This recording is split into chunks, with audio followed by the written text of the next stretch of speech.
Hello.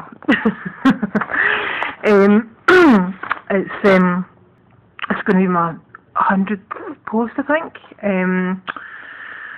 So, um, so that I do a kind of thing at the start of the next month that where I look back over what I've done, or the things that I've done to make me happy, or that have made me happy. Don't know how to lie because I just lay in bed for a while because I was just kind of cramps.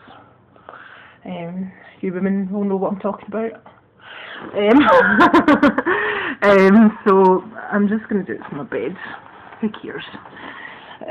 Be cosy. So yeah, this month is really, really important. Firstly because, well, for a month we've been looking after our friend's son, and it's been great. He's been so much fun. Also, I mean, there's been times where it's been a bit challenging, and just obviously it's different. Obviously, we're having to get used to a new routine, and so is Michael. So it's all different for both of us. Obviously, it's harder for him, but he's been really settled here and really chilled. So a lot of the things that I've been trying to involve him in this, because a lot of the sort of things he's been involved with too. So I've actually written down what I've done. I can't remember a whole month of doing stuff. So we've done singing out of tune, which was a lot of fun. So if you could bear to have listened to that, it was good fun. There's been scientific research that says that it can actually make you more happy to sing out of tune than it can to sing in tune. I'm not sure whether that's to do with the sort of brain biology or whether it's about letting go, maybe a bit of both. I'm not really sure. Get your feet wet. Yeah, I went to the beach and jumped in the sea, and it's nice. It's nice to just be close to nature, and there's nothing better than just, I don't know, just jump in the sea. Michael had a great time. He was like digging holes and pretending he was a dog and burying things. I was just trying to avoid the dog shit. No, it's not. The beach isn't actually that bad. But yeah, no, it was nice. So we did that. I'm just trying to think of things that Michael and I did, and then I'll get back to other stuff. Read out loud. I think that's been one of the things that I've really enjoyed about having Michael here. I love books, I love reading, as you may know, and Michael really enjoys that. So that's something. Oh, my shoulder, I may have something. So that's something that we both have in common. So every night, well, most nights, sometimes if it's too late, I'm like, you can read yourself, but yeah, but we've been reading. We've read the BFG, we've read Charlie and the Chocolate Factory, we've started on Charlie and the Great Glass Elevator. Last night I actually started reading them, The Little Prince. And I was saying this book is about 75 years old, and the guy that wrote it said it was true, so he was all like, oh.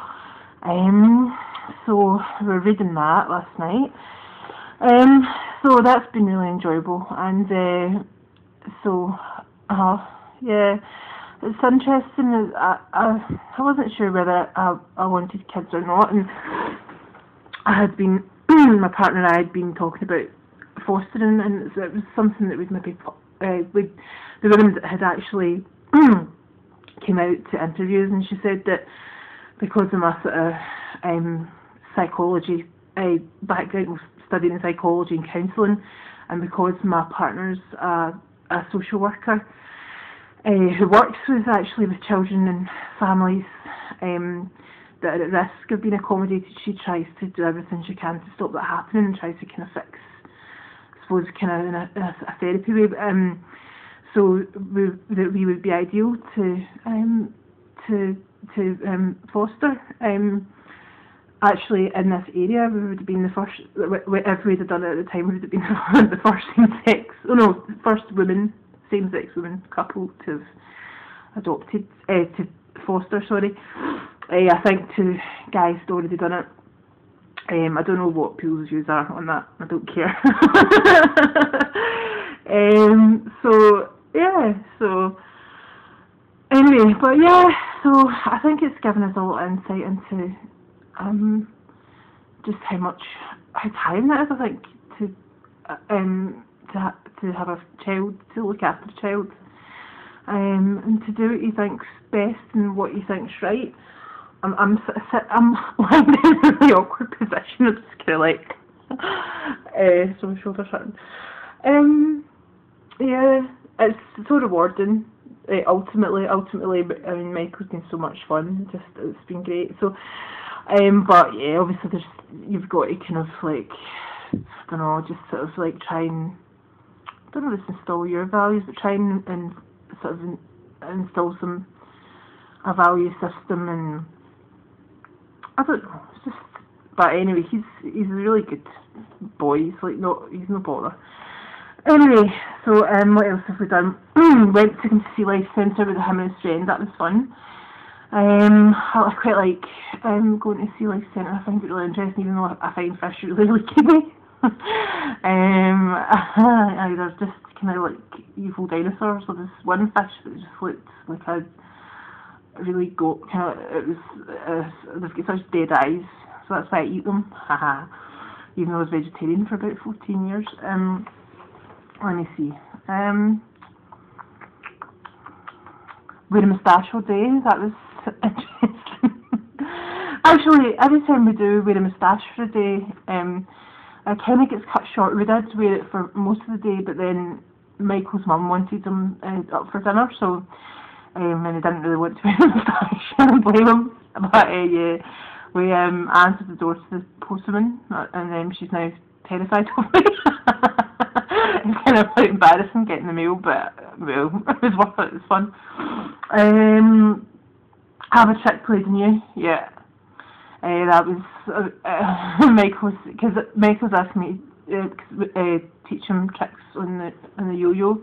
Because when I was younger, I had like it was a spinner, it was called, and it's like a yo-yo, and I think it was obviously advertising thing. I think it was something to do with the Olympics or something, I don't know, but it was like Coca-Cola and Sprite and things, and then it spun and it lit up and stuff.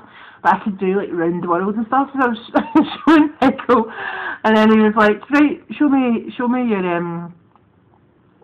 around the world, and I was like, and then Rose like, smell something, and I was like, and then they put a Tunnock's tea cake on my face, so, but it was funny. I quite like practical jokes, I think.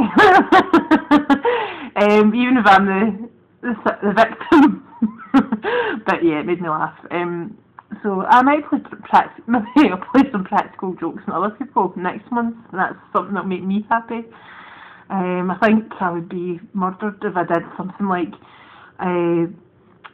cellophane on the toilet seat. I don't think I'd be allowed.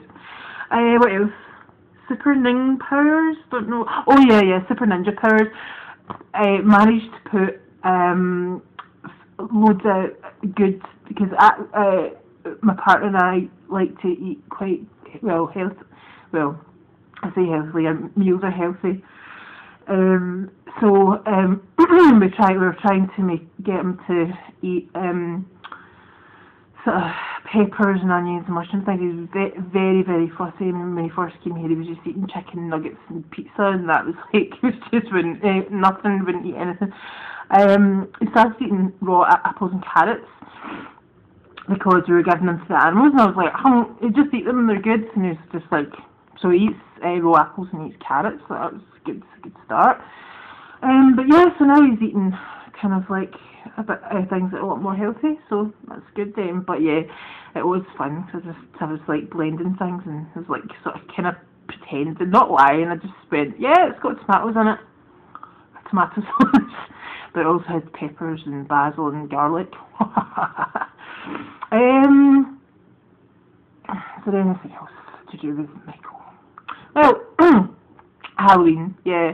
He picked his costume, and he was a sort of punk zombie, so that was lovely.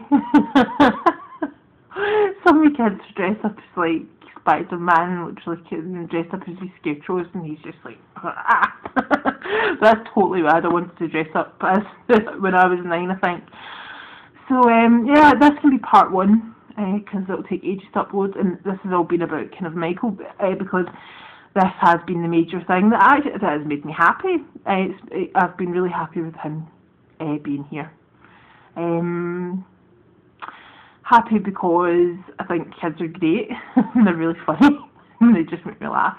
They've got a totally different energy, they're really excited about things, and we can joke and stuff like that, and also to get someone to play Mario Kart with me.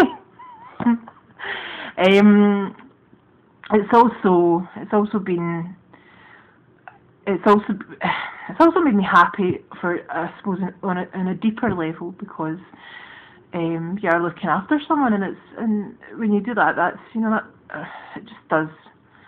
It fills you with a deep happiness.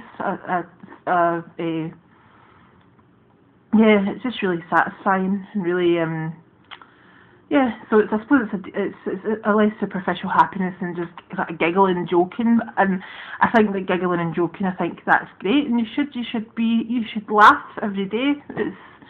It's free, and it does make you feel better. And there's also though I think you should do this. I should do this, but I mean the general you, the royal you, should try to endeavour to I would say find this sort of deeper happiness and sort of understand what's making you happy. And I think a lot of the time people think that things are making them happy. They're thinking, right, I've got this huge TV that's making me happy, but actually what could be making you happy is the fact that you're watching it with your child and sharing time and spending time with your friends, or your friend or your child, or yeah, I think, I mean, I already kind of knew this, but it's the past few months, I've been doing this for 3 months now, but it's reinforced the fact that happiness is something that you find in helping other people, and reflecting and in deeper things, and I think that's where lasting happiness and a sort of more stable happiness can happen. But that's not to discount the laughs and going and doing fun things, because that's great too. But anyway, so that's part 1 of the monthly update.